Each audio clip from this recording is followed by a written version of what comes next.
பயணிகள் பாதையில் பலம் தரும் விருது, பரமனின் திருவுளம் பார்த்திடும் விருந்து. பயணிகள் பாதையில் பலம் தரும் விருது, பரமனின் திருவுளம் பார்த்திடும் விருந்து.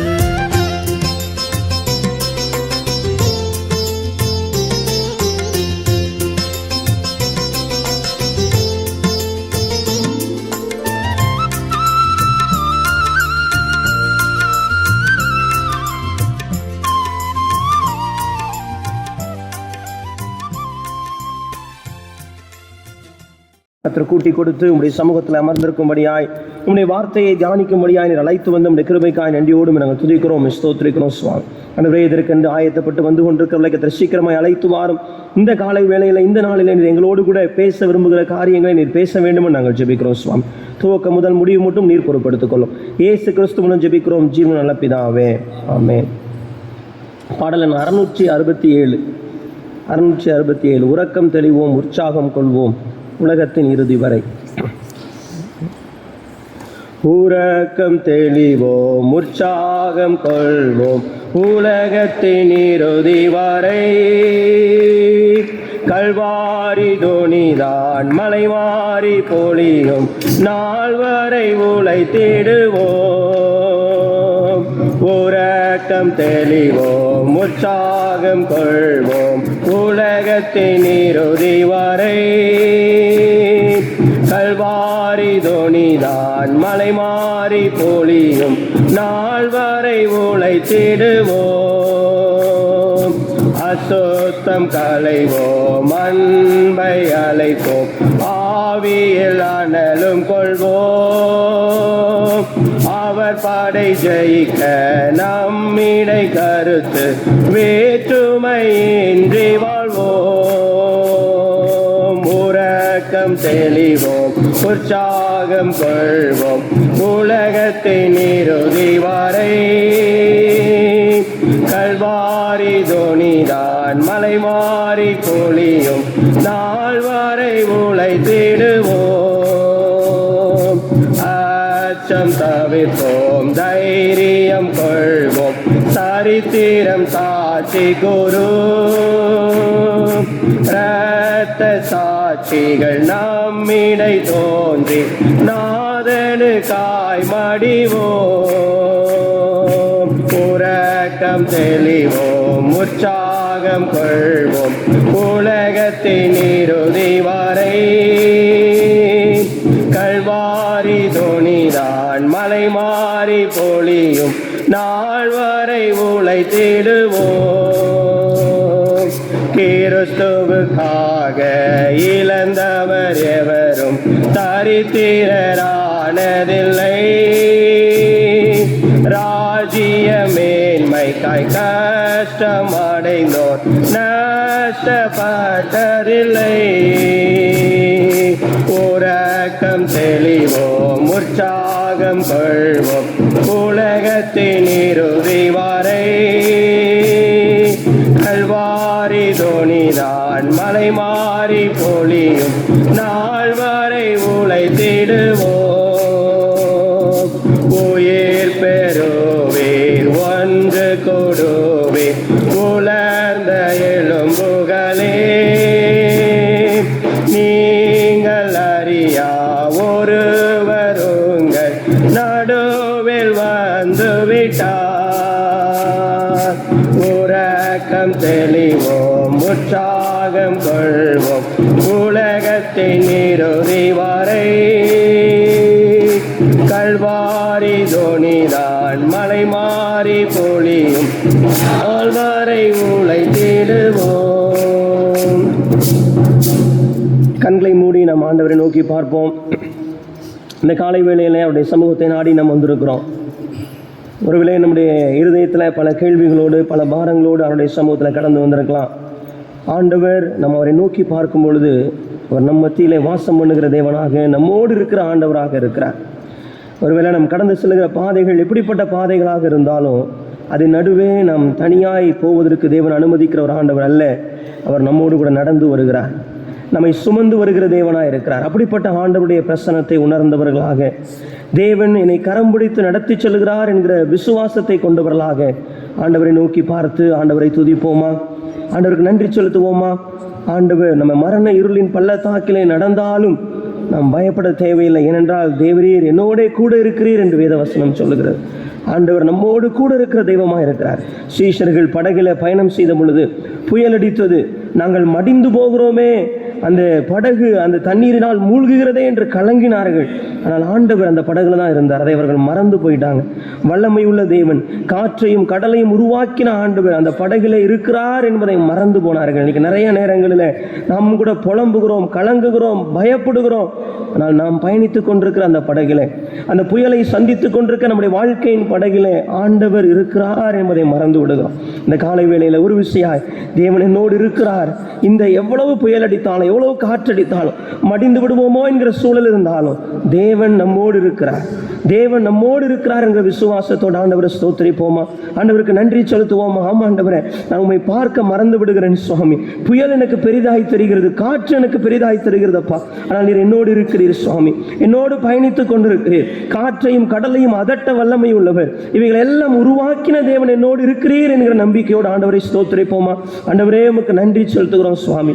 எங்களோடு இருக்கிற தெய்வமே ஸ்தோத்திரிக்கிறோம்ப்பா. உம்முடைய பிரசன்னத்திற்காக நன்றி செலுத்துகிறோம். வனாந்திரத்தின் பாதையில இஸ்ரவேல் ஜனங்கள் கடந்து சென்றாலும் தேவனுடைய பிரசன்னம் அவர்களை விட்டு விலகவில்லை, அது அவர்களை விட்டு கடந்து போகவில்லை.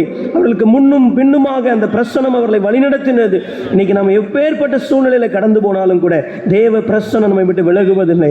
அவர் நமக்கு முன்பதாக கடந்து சென்று கொண்டிருக்கிறார், பாதைகளை செவையாக்கி கொண்டிருக்கிறார். நம்மோடு கூட கர்த்தர் நடந்து வந்து கொண்டிருக்கிறார். ஒருவேளை எவ்வளவு கரடுமுரடான பாதையா இருக்கலாம், வனாந்திரமான பாதையா இருக்கலாம், ஒருவேளை அக்னி நிறைந்த ஒரு பாதைகளாக இருக்கலாம், தேவன் நம்மோடு கூட இருக்கிறார். தேவன் நம்மோடு பயணித்துக் கொண்டிருக்கிறார். இந்த காலை வேளையில் அந்த நம்பிக்கையோடு தேவனை ஸ்தோத்திரிப்போம். ஆண்டவரே, உமக்கு நாங்கள் நன்றி செலுத்துகிறோம் சுவாமி.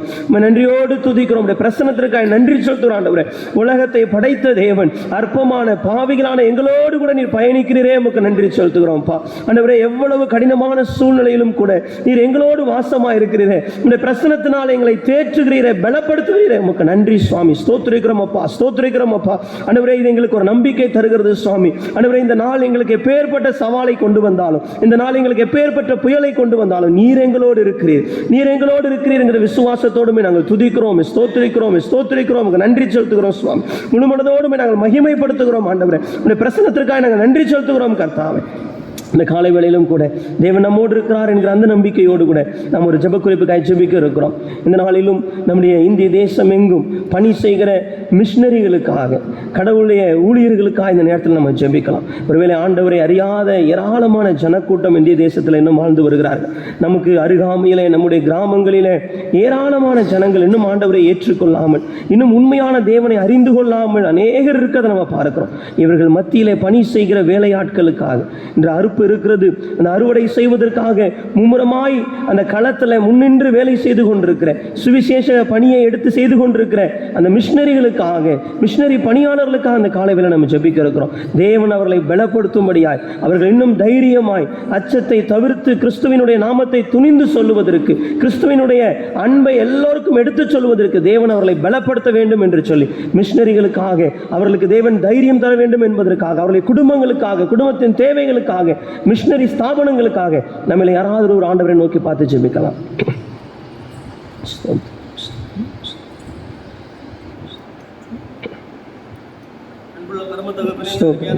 ஸ்தோத்திரிக்கிறோம், ஸ்தோத்திரம், ஸ்தோத்திரம், ஸ்தோத்திரம் ஆண்டவரே. ஆமாப்பா, ஸ்தோத்திரம் ஆண்டவரே, ஸ்தோத்திரம், ஸ்தோத்திரம். இப்பொழுதும் ஆண்டவரே வந்திருக்கிற ஆண்டவரே, ஆண்டவரே நீங்க பரிசுத்தப்படுத்த வேண்டுமாறு ஜெபிக்கிறேன். ஆண்டவரே பலப்படுத்த வேண்டுமாறு ஜெபிக்கிறேன். ஆண்டவரே துதிக்கிறோம் அப்பா, ஸ்தோத்திரிக்கிறோம் ஆண்டவரே. ஆமென் அப்பா. இப்பொழுது கொடுத்திருக்கிற அந்த ஜெப குறிப்பின் கருத்தில் தருகிறோம் ஆண்டவரே. ஆண்டவரே, நீங்க தான் ஆண்டவரே இந்த தேசம் முழுவதும் ஆண்டவரே மிஷனரிகளை நீங்க ஆண்டவரே பொறுப்படுத்திக் கொள்ள வேண்டுமா ஜெபிக்கிறோம் அப்பா. எங்களுடைய இந்திய தேசமானது ஒரு பறந்து விரிந்த தேசம் அப்பா. உம்மை அறியாத எத்தனையோ கோடிக்கணக்கான ஜனங்கள் வாழ்ந்து வருகிற ஒரு தேசம் அப்பா. தன்னுடைய இஷ்டத்திற்கு வாழ்கின்ற ஆண்டவரே மக்களை கொண்ட ஒரு தேசம் ஆண்டவரே. ஆமென் அப்பா. இந்த தேசத்துல ஆண்டவரே உள்ள மக்களை அப்பா ஆண்டவரை சந்திக்க வேண்டும், கடவுளை பற்றி அறிவிக்க வேண்டும் என்கிற ஒரு ஆண்டவரை எண்ணத்தோடு கூட பணிபுரிந்து கொண்டிருக்கிற ஒவ்வொரு மிஷனரிகளையும் உடைய கரத்துல தருகிறோம் ஆண்டவரே. அநேக இடங்களிலே ஆண்டவர் அவர்கள் சுவிசேஷம் அறிவிப்பதற்கு தடைப்பட்டு இருக்கிற இடங்கள் அநேக இடங்கள் உண்டு ராஜா. அவர்களை எதிர்க்கிற இடங்கள் அநேக இடங்கள் உண்டு ராஜா. அவர்களை குடும்பங்களை ஆண்டவரை அவமானப்படுத்துகிற இடங்கள் அநேக இடங்கள் எங்களுடைய தேசத்துல இருக்கிறது ராஜா. ஒவ்வொரு மிஷனரிகளையும் நீங்க பாதுகாத்துக் கொள்ளுங்க ராஜா. செல்லுகிற ஆண்டவரை ஆயத்தப்படுத்துங்க ராஜா. அவர்கள் விதைக்கிற விதைகள் ஒன்று ஆண்டவரை வீணாய் போய்விடாத ராஜா. 1 30 1 60 பதிலளிக்கிறதுக்காக தேவன் கிருபை செய்யுங்க ராஜா. தன் குடும்பத்தை விட்டு ஆண்டவரே எங்கோ ஒரு இடத்துக்கு சென்று உம்மை அறிவித்துக் கொண்டிருக்கிறார் ராஜா. அவர்களை நீங்க பாதுகாத்துக் கொள்ளுங்க, நீங்க பாதுகாத்துக் கொள்ளுங்க ராஜா. நீங்க அவர்களை துக்கப்படுத்தாதபடிக்கு தேவன் ஒவ்வொருவரையும் நீங்க பாதுகாத்துக் கொள்ள வேண்டுமா ஜெபிக்கிறேன் ஆண்டவரே. நீங்க வல்லமையாக எடுத்து அவர்களை பயன்படுத்த வேண்டுமா ஜெபிக்கிறேன் ஆண்டவரே. ஸ்தோத்திரம் ஸ்தோத்திரம் ஆண்டவரே. மிஷனரி ஆண்டவரே ஸ்தாபனங்களுக்காக வருகிறோம் ஆண்டவரே. அவர்களுக்கு தேவையான பண தேவைகளை சந்திக்க ராஜா, ஆள் தேவைகளை சந்திக்க ராஜா.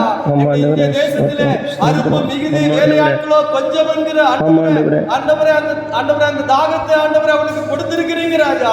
இன்னும் ஆண்டவரே உமக்காய் ஊழியம் செய்ய ஒரு கூட்ட ஜனங்களை நீங்க ஆண்டவரை எழுப்ப வேண்டுமாறு ஜெபிக்கிறேன் ஆண்டவரே. உம்மை அறிவிக்காத இடங்கள் எத்தனையோ இடங்கள் காணப்படுகிறது ராஜா. எத்தனையோ மக்கள் ஆண்டவரே அவையப்பா உங்களுக்கு பிரியமில்லாத வாழ்க்கை வாழ்ந்து ராஜா. யாரை தேடுவது, யாரை பார்ப்பது, எங்கு செல்வது தெரியாமல் ஆண்டவரே கண்ட இடத்துக்கு சென்று ஆண்டவரை இஷ்டப்பட்டவர்களை வணங்கி வாழ்ந்து ராஜா. அந்த ஜனங்கள் எல்லாம் ஆண்டவர் நீங்க தான் உண்மையான தெய்வம் என்பதை அறிந்து ஆண்டவரே உயிருள்ள தெய்வம் நீங்க தான் என்பதை அறிந்து கொள்ளணுமே ராஜா. எங்களுடைய தேசம் எங்கிலும் ஆண்டவரே ஒரு பெரிய மாற்றத்தை உண்டு பண்ணுங்கப்பா. ராஜா ஆண்டவரே ஊழியக்காரர்களும் எங்களுடைய தேசம் முழுவதையும் ரட்சிக்க கிருபை செய்யுங்க ராஜா. தேசம் எங்கிலும் தேவனுடைய நேச கொடி மீதியான நேரம் முழுவதையும் நீங்க பொறுப்படுத்திக் ராஜா.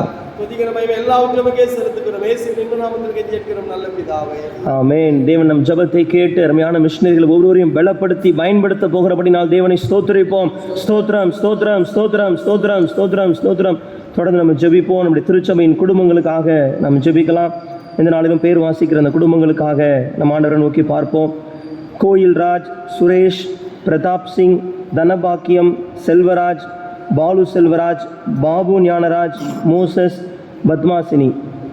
கோயில் ராஜ், சுரேஷ், பிரதாப் சிங், தனபாக்கியம், செல்வராஜ், பாலு செல்வராஜ், பாபு ஞானராஜ், மோசஸ், பத்மாசினி. இந்த குடும்பத்தாரை கர்த்தர் ஆசீர்வதிக்கும்படியாய் அவருடைய நன்மையினால் நிரப்பும்படியாக நம்மள யாராவது ஒருவர் இந்த குடும்பத்தாருக்காக ஜெபிக்கலாம்.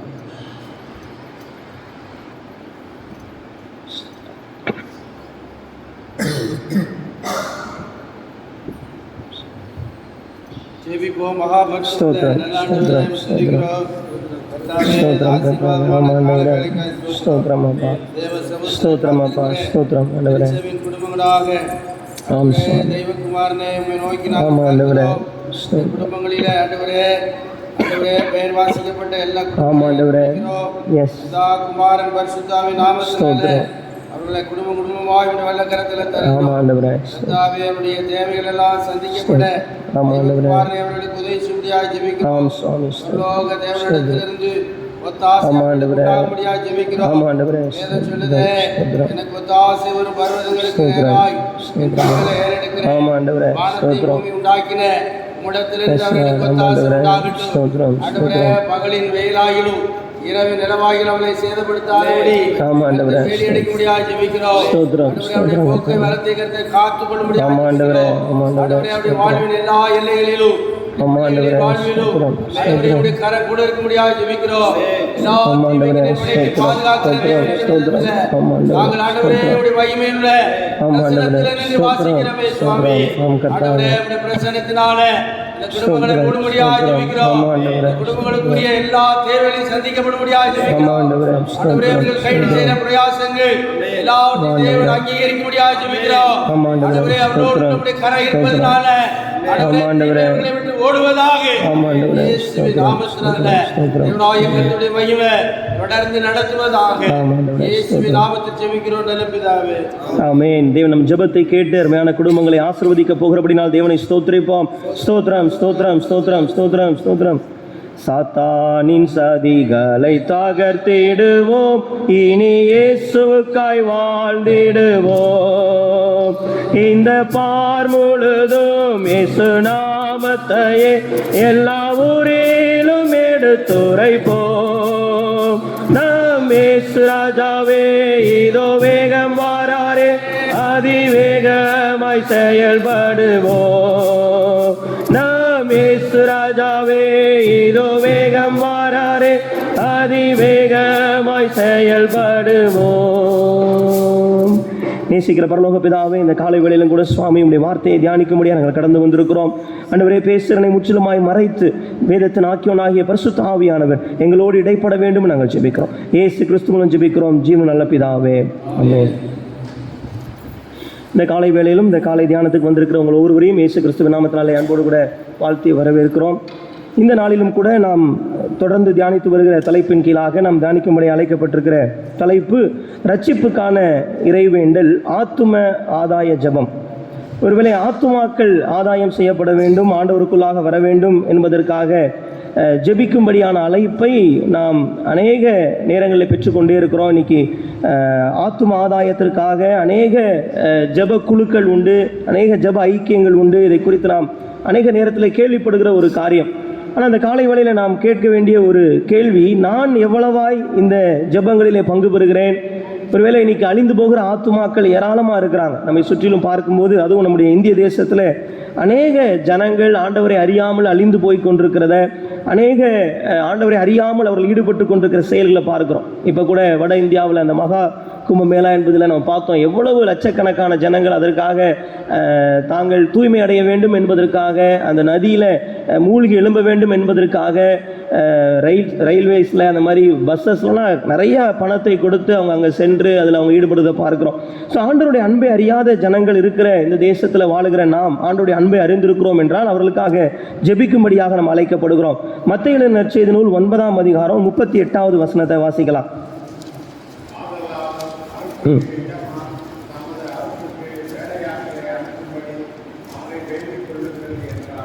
இங்கே ஆண்டவர், நீங்கள் அறுப்புக்கு எஜமான் தமது அறுப்புக்கு வேலையாட்களை அனுப்பும்படி அவரை வேண்டிக் கொள்ளுங்கள் என்றார். ஸோ ஆண்டவராக இயேசு கிறிஸ்துவின் ஊழியத்தில் நம்ம பார்த்தோம் அப்படின்னா, ஆண்டவர் நிறைய நேரங்களில் அவர் ஜெபிக்கிறவராக காணப்பட்டார். அவர் அதிகாலையில் போய் ஜெபித்தார். ஆண்டவர் அதே போல் சில முக்கியமான சீஷர்களை தெரிந்தெடுப்பதற்கு முன்பதாக ஆண்டவர் ஜெபிக்கிறார்.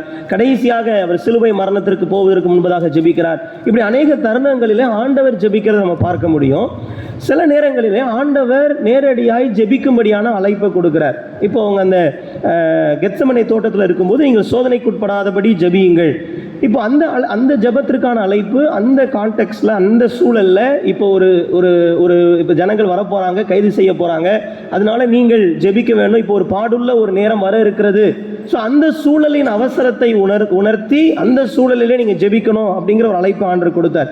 அப்படி ஆண்டவர் நீங்கள் ஜெபியுங்கள் அப்படின்னு ஆண்டவரிடத்துலேருந்தே ஒரு ப்ரேயர் ரிக்வெஸ்ட் வந்து ஜெபிக்கும்படியாக சொன்ன ஒரு பகுதி தான் இந்த பகுதி. இதில் ஆண்டவர் சீஷர்களை பார்த்து சொல்லுகிறார், இங்கே அறுப்பு ஏராளமாக இருக்கிறது, ஆனால் வேலையாட்களும் கொஞ்சமாக இருக்கிறாங்க. எஜமான் அறுப்புக்கு வேலையாட்களை அனுப்பும்படியாக நீங்கள் ஜெபிக்க வேண்டும் அப்படிங்கிற ஒரு அழைப்பை கொடுக்கிறார். இந்த வசனம் ஆரம்பிக்கும் போது ஆதலால் அப்படின்னு சொல்லி ஆரம்பிக்குது.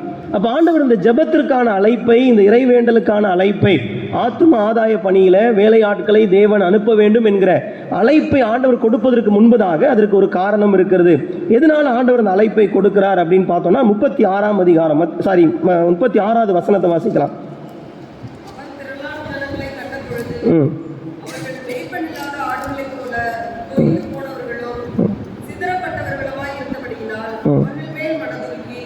ஸோ ஆண்டவர் இந்த ஜனங்களை பார்க்கிறார். இந்த ஜனங்கள் அநேகர் மெய்ப்பனில்லாத ஆடுகளைப் போல தொய்ந்து போனவர்களும் சிதறப்பட்டவர்களுமா இருக்கிறாங்க. ஆண்டவராக இயேசு கிறிஸ்துவிடத்துல அநேக ஜனங்கள் வந்து கொண்டே இருந்தாங்க. தேவையோடு, பிசாசு பிடித்தவங்க, சுகவீனமா இருக்கிறவங்க, இப்படி அநேகர் வருகிறார்கள்.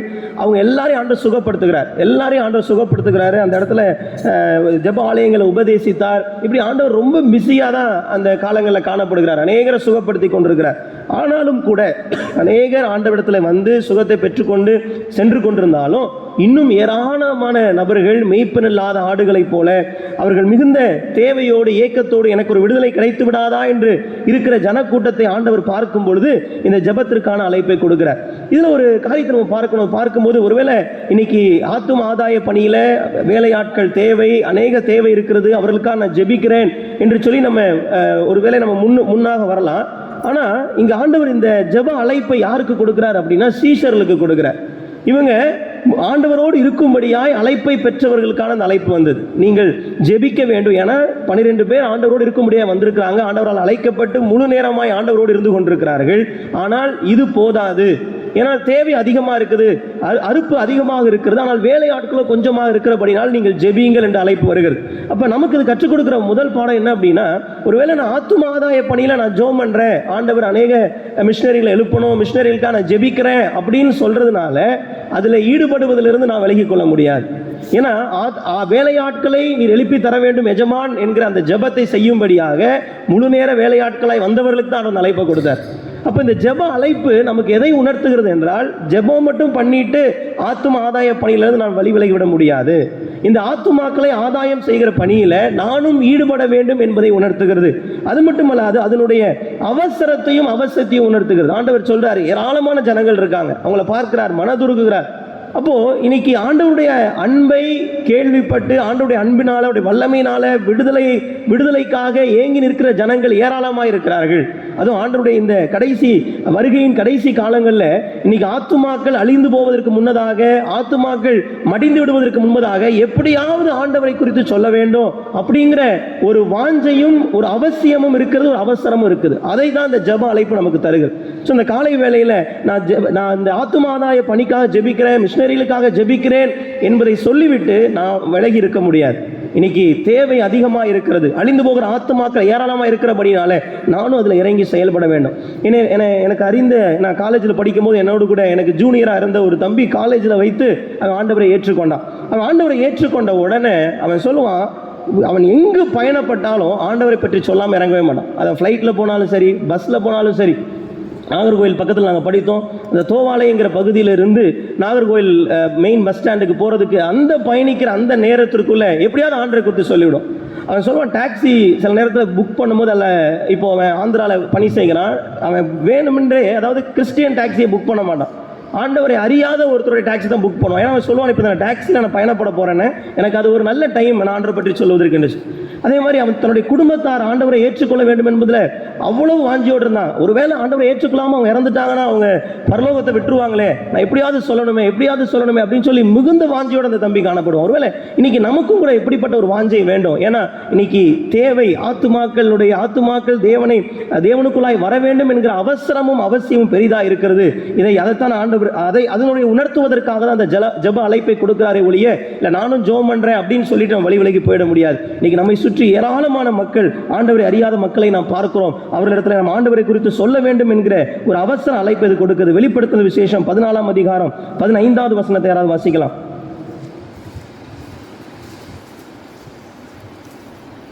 வெளிப்படுத்தல் 14:15.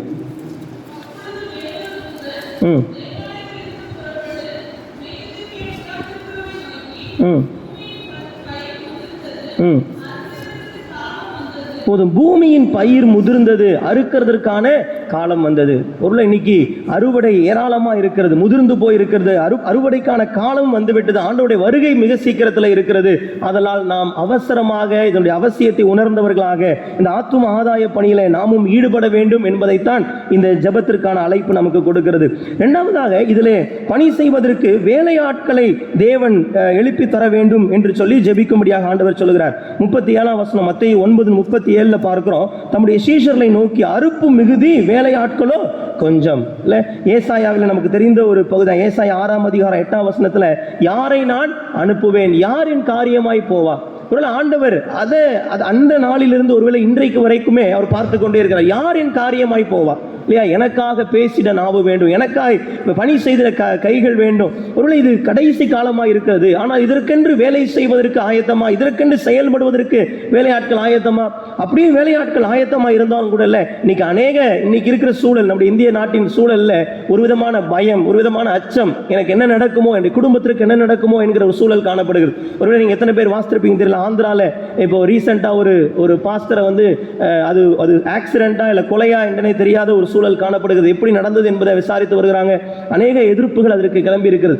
ஒருவேளை இன்னைக்கு நம்முடைய சூழல் அப்படிப்பட்ட ஒரு சூழலாக தான் இருக்கிறது. ஆனா இப்படிப்பட்ட ஒரு சூழலில் கர்த்தர் வேலையாட்களை எழுப்பி தரும்படியாகவும் தைரியமாய் கடவுளுடைய வார்த்தையை பிரசங்கிக்கக்கூடிய வேலையாட்களை கர்த்தர் எழுப்ப வேண்டும். தைரியமாக சுவிசேஷ வசனத்தை, அந்த மீட்பின் செய்தியை சொல்லக்கூடிய வேலையாட்களை தேவன் எழுப்பி தர வேண்டும் என்பதற்காக நாம் ஜெபிக்க வேண்டும். ஆண்டவருடைய இந்த ஜெபத்திற்கான அழைப்பு, இந்த ஆத்தும ஆதாயத்திற்காக ஜெபிக்க வேண்டும் என்று சொல்லுகிற அழைப்பு வேலையாட்களுக்காக ஜெபிக்கும்படி அழைக்கிறது. பவுல் அப்போஸ்தலன் இதை அடிக்கடி அவர் சொல்லுவார். அவர் எழுதுகிற இடங்களில் எல்லாம் தனக்காக ஜெபிக்கும்படி சொல்லுவார். 1 தெசலோனிக்கேயர் 3ஆம் அதிகாரம் 1வது வசனத்தை வாசிக்கலாம். 1 தெசலோனிக்கேயர் 3:1.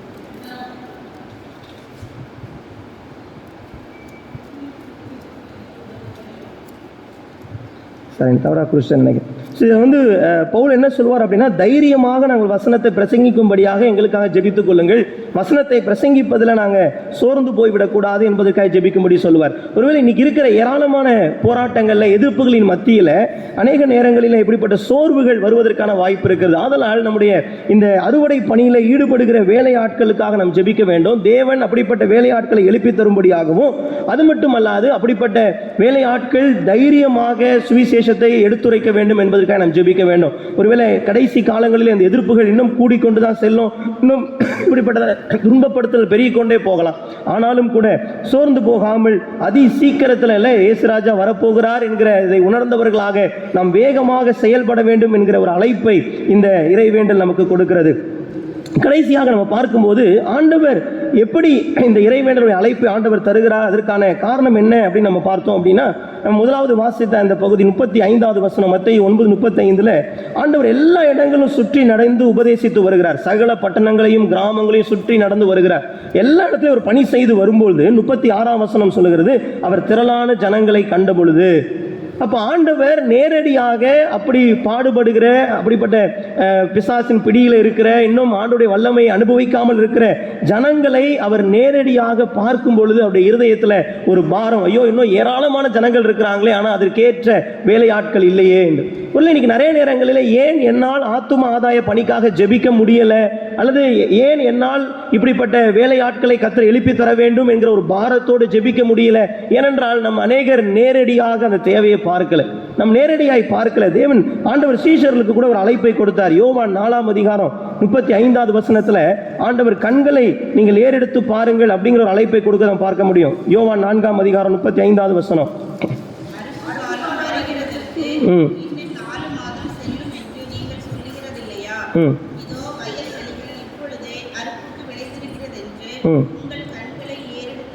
பாருங்கள், உங்கள் கண்களை ஏறெடுத்து பாருங்கள் என்று சொல்லுகிறேன். இன்னைக்கு நிறைய நேரங்களில் நாம் கண்களை ஏறெடுத்து எவ்வளவு தேவை இருக்கிறது நம்மை சுற்றி இருக்கிற கிராமங்களில், அல்லது இன்னைக்கு வட இந்தியாவில், அல்லது நம்ம பணி செய்கிற இடத்துல ஆண்டவரை அறியாதவர்கள் எவ்வளவாய் கஷ்டப்பட்டுக்கிட்டு இருக்கிறாங்க, எவ்வளவாய் ஆண்டவருடைய அந்த அன்புக்காக மீட்புக்காக ஏங்கி எதையெல்லாம் செய்து கொண்டிருக்கிறார்கள் என்பதை நம்ம ஏறெடுத்து பார்ப்பதில்லை. நம்முடைய பார்வை எல்லாமே நம்மை சுற்றியே இருக்கிறது, நம்முடைய தேவையை சுற்றியே இருக்கிறது, நம்முடைய பிரச்சனைகளை சுற்றியே இருக்கிறபடினால நாம் இந்த ஆத்தும ஆதாயத்திற்காக ஜெபிப்பதில் குறைவுள்ளவர்களாக இருக்கணும். அப்ப இந்த காலை வேளையில தேவன் நமக்கு தருகிற ஒரு அழைப்பு, கண்களை ஏறெடுத்து பாருங்கள். ஆண்டவர் திரளான ஜனங்களை பார்த்த பொழுது, பட்டணங்கள் தோறும் செல்லுகிறார், கிராமங்கள் தோறும் செல்லுகிறார், ஜனங்களை அவர் பார்த்த பொழுது அவருடைய இருதயம் பாரப்படுகிறது, மனதுருகி என்று சொல்லி பார்க்கிறோம். இன்னைக்கு கண்களை ஏறெடுத்து பார்க்கும் பொழுதுதான் நம்முடைய மனதிலே ஒரு உருக்கம், ஒரு அன்பு இவர்கள் மீது காணப்படும். எவ்வளவு வேதனையோடு ஜனங்கள் இருக்கிறார்கள், எவ்வளவு அடிமைத்தனத்தில் இருக்கிறார்கள் என்பதை காண முடியும். அப்போதான் நம்முடைய இருதயம் ஜெபிப்பதற்கென்று ஏவப்படும் என்பதில் சந்தேகம் இல்லை. ஒருவேளை நம்ம விடுமுறை நாட்களை நோக்கி நம்ம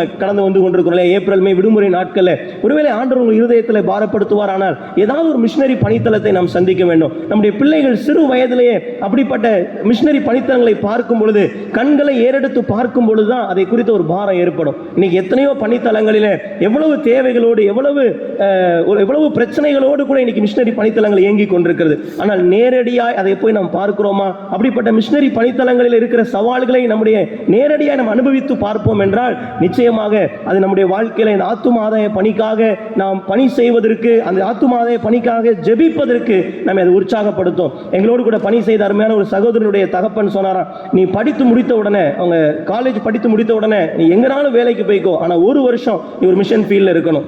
அந்த சகோதரியும் சரி, அந்த அவருடைய அண்ணனும் சரி, வருஷத்திற்கு ஒரு முறை மிஷனரி ஃபீல்ட விசிட் பண்ணுவாங்க. அண்ணன் கரெக்டா அந்த கிறிஸ்துமஸ் நியூ இயர் கேப்ல மிஷன் ஃபீல்ட விசிட் பண்ணிட்டு தான் புது வருஷத்துக்குள்ள அவங்க அடி எடுத்து வைப்பாங்க. ஒருவேளை கண்களை ஏறெடுத்து பார்த்தால்தான் இன்னைக்குரிய தேவையை நம்ம அறிந்து கொள்ள முடியும். கண்களை ஏறெடுத்து பார்த்தால்தான் எத்தனை ஆத்துமாக்கள் அழிந்து கொண்டிருக்கிறார்கள் என்பதை பார்க்கும் பொழுதுதான் நாம் ஜெபிக்க வேண்டும் என்கிற ஒரு வாஞ்சையை பெற்றுக்கொள்ள முடியும். இந்த காலை வேளையில ஆத்தும ஆதாய பணிக்காக நான் ஜெபிக்கிற ஜெபம் எப்படிப்பட்டதா இருக்கிறது? இன்று தேவை ஏராளமா இருக்கிறது, அறுப்புக்கான காலம் இருக்கிறது. இதனுடைய அவசரத்தையும் அவசியத்தையும் உணர்த்தும்படியாக தேவன் அழைப்பை கொடுக்கிறார். இன்னொன்று, நான் ஆத்தும ஆதாய பணிக்காக, வேலையாட்களுக்காக ஜெபிக்க வேண்டும் என்பதற்காக அதிலிருந்து நான் விலகி நின்று விட முடியாது. இந்த அழைப்பு முழு நேரமாய் அழைக்கப்பட்ட சீஷர்களுக்கு தான் அந்த ஜெப அழைப்பு கொடுக்கப்பட்டது. அதனால் இது நமக்கு உணர்த்துகிற பாடம், இந்த பணியிலே இதனுடைய அவசரத்தையும் அவசியத்தையும் உணர்ந்து நான் முழு வீச்சிலே ஈடுபட வேண்டும் என்பதை உணர்த்துகிறது. இரண்டாவதாக, வேலையாட்களுக்காய் ஜெபிக்க வேண்டும். தேவன் வேலையாட்களை எழுப்பி தரும்படியாய் ஜெபிக்க வேண்டும். அவர்கள் தைரியமாய் வசனத்தை பிரசங்கிக்கும்படியாய் ஜெபிக்க வேண்டும். மூன்றாவதாக, கண்களை ஏறெடுத்து பார்க்கும்படியாக இந்த ஜெப அழைப்பு நமக்கு கொடுக்கிறது. கண்களை ஏறெடுத்து பார்க்கும் பொழுதுதான் தேவையை உணர்ந்து பாரத்தோடு நாம் ஜெபிக்க முடியும். இந்த அழைப்புக்கு நம்மை அர்ப்பணிப்போம். நம்முடைய இந்திய தேசத்திலே ஆத்தும ஆதாய பணியிலே நாமும் நம்மால் இயன்ற பங்களிப்பை செய்து இதற்காக ஜெபிப்பதற்கென்று ஒரு தீர்மானத்தை எடுப்போம். கண்களை மூடி தலைகளை தாழ்த்தி ஆண்டவரை நோக்கி பார்க்கலாம். எங்களை அதிகமாக நேசிக்கிற பரலோக பிதாவே, நன்றியோடு துதிக்கிறோம், ஸ்தோத்திரிக்கிறோம் சுவாமி. ஆண்டவரே, கண்களை ஏறெடுத்து பாருங்கள். அறுப்புக்கான காலம் இது, அந்த பயிர் முதிர்ந்திருக்கிறது என்று சொல்லி நாங்கள் வேதத்தில் வாசிக்கிறோம் சுவாமி. ஆண்டவரே, எங்களை சுற்றிலும் ஏராளமான ஜனங்கள் அப்பா, ஏராளமான ஜனங்கள். ஆண்டவரே, பாவம் என்னை விட்டு போய்விடாதா? இந்த பாவத்திலிருந்து எனக்கு வழி இல்லையா? ஆண்டவரே, உண்மையாய் பரலோகத்திற்கு போவதற்கான வழி எது என்று அறியாமல் அலைமோதுகிற கூட்டத்தை நாங்கள் பார்க்கிறோம் சுவாமி. ஆனால் அநேக நேரங்களிலே அதற்காக நாங்கள் ஜெபிக்க தவறுகிறோம். இல்லை என்றால் ஜெபித்து விட்டு அந்த பணியில ஈடுபடுவதிலிருந்து நாங்கள் விலகிக் கொள்ளுகிறோம் சுவாமி. ஆண்டவரே, இந்த ஆத்தும ஆதாய பணியினுடைய அவசரத்தையும் அதனுடைய அவசியத்தையும் இந்த நாளில் நீர் உணர்த்தி இருக்கிறீர். ஆண்டவரே, நீர் சீக்கிரத்திலே வர இருக்கிறீர் சுவாமி. இயேசு கிறிஸ்துவினுடைய நல் சீடர்களாக நாங்கள் இந்த ஆத்தும ஆதாய பணியிலே துரிதமாய் செயல்பட நீர் எங்களுக்கு பலன் தர வேண்டும் நாங்கள் ஜெபிக்கிறோம் சுவாமி. ஆண்டவரே, யாரை அனுப்புவேன், யார் என் காரியமாய் போவார் என்று சொல்லி நீர் ஆண்டவரே ஏக்கத்தோடு கேட்டுக்கொண்டிருக்கிறீரே. வேலை ஆட்களை கர்த்தர் எழுப்பி தரும்படியாய் நாங்கள் ஜெபிக்கிறோம் சுவாமி. ஆண்டவரே, எங்களுடைய திருச்சபையிலிருந்து, எங்களுடைய குடும்பங்களில் இருந்து இந்த ஆத்தும ஆதாய பணி செய்வதற்காக நீர் ஆண்டவரே அடுத்த தலைமுறையை எழுப்பி தர வேண்டும் நாங்கள் ஜெபிக்கிறோம் சுவாமி. ஆண்டவரே, எங்களையும் நாங்கள் உம்முடைய பணிக்கென்று விட்டுக் கொடுக்கிறோம் கர்த்தாவே. ஆண்டவரே, உம்முடைய அழைப்பை பெற்றவர்களாக எங்களுடைய திருச்சபையிலிருந்து, எங்களுடைய குடும்பங்களிலிருந்து அநேகர் இந்த பணியில ஈடுபட கர்த்தர் உதவி செய்ய வேண்டும் நாங்கள் ஜெபிக்கிறோம் சுவாமி. ஆண்டவரே, அறுப்பு மிகுதியா இருக்கிறது, வேலையாட்களோ கொஞ்சம் என்று சொல்லி வேதத்தில் வாசித்தோம். ஆண்டவரே, இந்த வேலையாட்களுக்காக நாங்கள் ஜெபிக்கிறோம். அவர்களை கர்த்தர் தைரியப்படுத்துவீராக. வசனத்தை தைரியமாய் பிரசங்கிக்கக்கூடிய ஆண்டவரே, சுவிசேஷத்தை ஆண்டவரே அச்சத்தை தவிர்த்து ஆண்டவரே உறுதியாய் சொல்லக்கூடியவர்களை கர்த்தர் எழுப்பி தர வேண்டும் நாங்கள் ஜெபிக்கிறோம்ப்பா. எங்கள் இந்திய தேசத்தின் கிராமங்களிலும் பட்டணங்களிலும் இயேசுவின் நாமம் பிரசங்கிக்கப்பட வேண்டும் நாங்கள் ஜெபிக்கிறோம் சுவாமி. எதிர்ப்பாளர்கள் மத்தியிலும் கூட தேவன் ஆண்டவரே ஒரு பெரிய மாற்றத்தை கொண்டு வர வேண்டும் நாங்கள் ஜெபிக்கிறோம் சுவாமி. ஆண்டவரே, இந்த காலை வேளையிலும் கூடப்பா எங்களுடைய கண்களை ஏறெடுத்து பார்க்க எங்களை அர்ப்பணிக்கிறோம். எங்களையே பார்த்து கொண்டு இல்லாதபடி, எங்களை சுற்றியே பார்த்து கொண்டு இராதபடி ஆண்டவரே, எங்களுடைய கண்களை ஏறெடுத்து பார்க்க குடும்பங்களாக, தனிநபர்களாக இப்படிப்பட்ட மிஷனரி பணித்தளங்களுக்கு சென்று ஆண்டவரே நாங்கள் நேரடியாய் பார்த்து மனதுருகி ஜெபிக்க, இப்படிப்பட்ட பணிகளில் ஈடுபட கர்த்தர் எங்களுக்கு ஒரு பாரத்தை தர வேண்டும் நாங்கள் ஜெபிக்கிறோம் சுவாமி. எங்களை தாழ்த்தி உம்முடைய கரத்தில் அர்ப்பணிக்கிறோம். இந்த சிந்தையோடு, இந்த தியானத்தோடு இந்த நாள் முழுவதும் எங்களை நடத்தி செல்லும். நாங்கள் கேட்ட சத்தியத்தின்படி வாழ பரிசுத்த ஆவியானவர் எங்களுக்கு உதவி செய்ய வேண்டும் நாங்கள் ஜெபிக்கிறோம் சுவாமி. துதி கன மகிமையெல்லாம் ஏறெடுக்கிறோம். இயேசு கிறிஸ்து மூலம் ஜெபிக்கிறோம் ஜீவனுள்ள நல்ல பிதாவே, ஆமென்.